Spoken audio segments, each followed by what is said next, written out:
Friends, 636 days of war. Starting from the southern war zone, in Kherson, the Ukrainians were able to maintain their bridgeheads in Krinky with supplies from Frolov Island, which includes troops and replenishments. They also increased their bridgeheads by capturing nearby forest areas. Towards Aleshkinsky Island, there have been no changes, which they has managed to make some bridgehead close to railway bridges. They regularly get support from the western bank of Dnieper River and therefore able to maintain their presence in eastern bank as well as growing their presence there. All along the bridgeheads in eastern bank side, Ukrainians have positioned manpads and even some armor vehicles including tanks. Ukrainian activities seems to have increased in Golaya Pristan area. As far as Orikho and Rimivka salients are concerned, in Zaporizhia side, there have been no big changes or appreciable changes. Both sides are continuing their offensive and hence the situation has taken to be a positional war.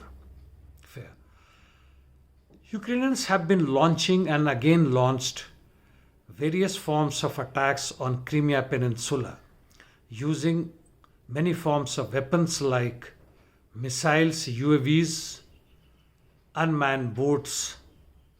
However, they have not been able to hit any major Russian targets in recent past.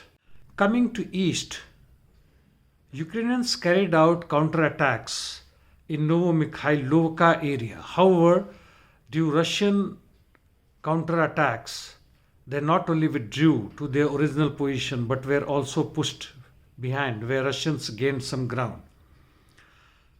In Avdiivka, Russians broke defense line of Ukrainian army in Stepo direction and also made gains towards Novokalinovo and Ocharetino directions.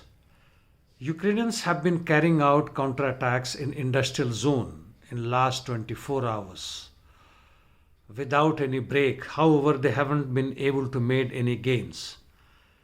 Towards Siversk direction, the Ukrainians counterattack was successful and gained some lost positions.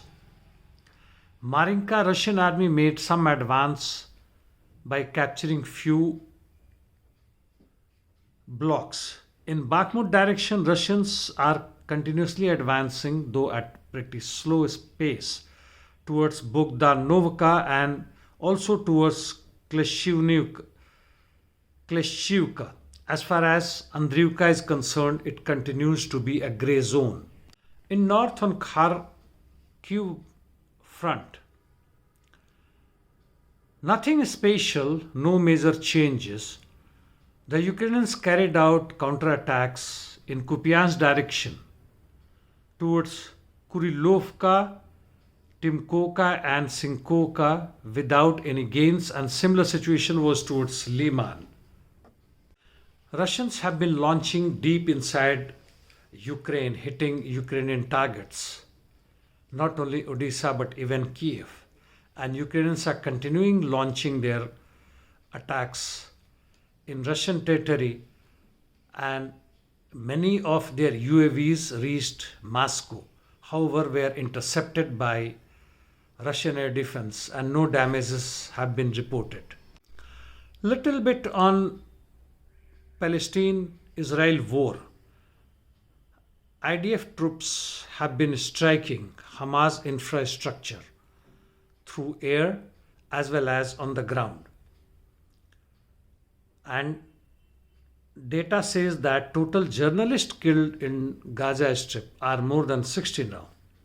The aim of Israeli war on whatever ground they started or counterattacked the Hamas is not merely to destroy Hamas and not also merely to capture Gaza Strip and increase their area of control as far as Israel is concerned, but economic base, which is in the center, which includes multi-billion Gaza offshore natural gas and reserves like BG Group, which was discovered in 1992, and Levante in 2013.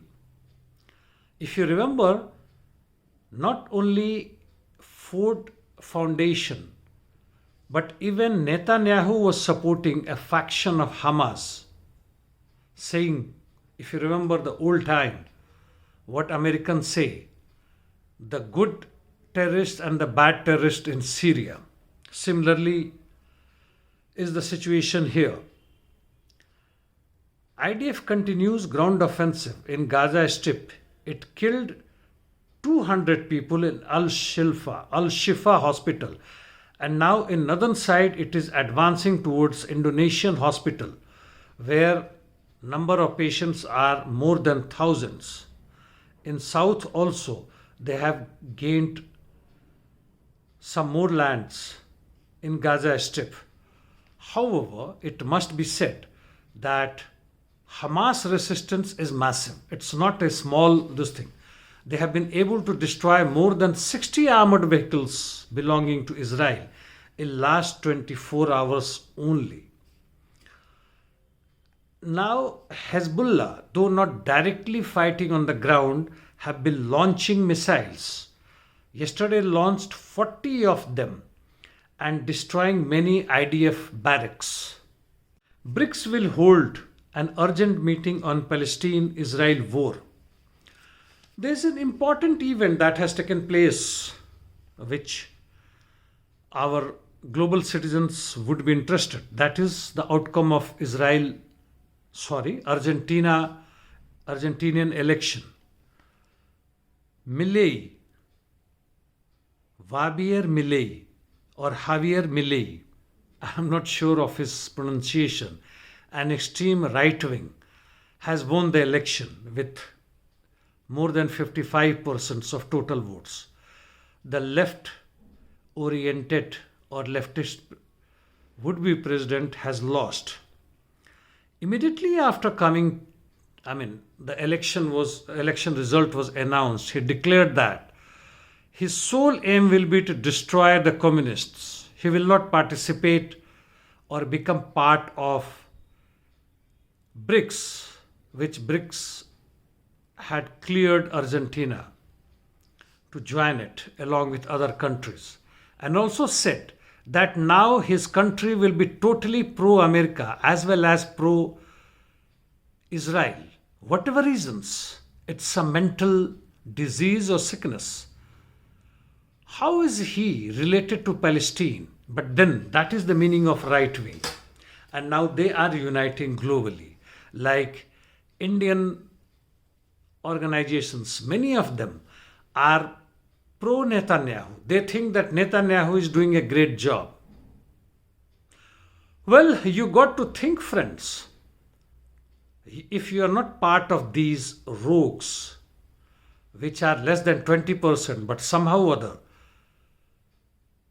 through election, wherein the majority of the people are not able to decipher what is left, what is right. The so-called left at present is actually not left. The pseudo-leftists have destroyed the left movement, the pro-people's movement, the pro-people ideologies. And thus, most of us are landing, our country, the power has landed up in those pro-military, pro-Zionist, pro-American imperialists and destroying our lifeline. The sources of our lifeline, employment, housing, education and health services, and worse, the climate. Well, think. Thank you, friends.